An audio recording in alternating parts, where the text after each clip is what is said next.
ત્યાં મારે કામ કરવું છે. અત્યારે 200 ઘર બનાવ્યા છે, પણ આવનારા ભવિષ્યમાં એવો સંકલ્પ લેવો છે કે ગુજરાતની અંદર જેટલા પણ કાચા મકાનો છે એને પાકા કરવા છે. વાહ ભાઈ વાહ.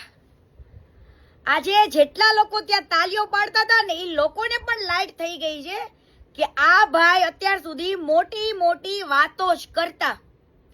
આ ભાઈનું કેવું એમ છે કે ગુજરાતનું એક પણ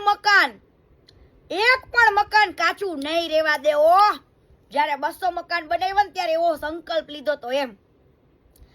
પણ ભાઈ તું બધાના ફોન તો ઉપાડ, હે, જવાબ તો દે.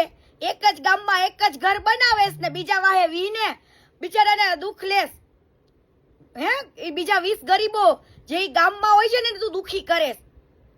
ઈ જો પાછો આવડા મોટા સંકલ્પની વાત કરે. આને પોતે સરકાર બનવું છે, સરકાર, બરાબર. ખાલી આની મોટી મોટી ફુગરીઓ સાંભળો. આજે આ બધી આવેલી સંસ્થાઓને ખબર પડી ગઈ છે કે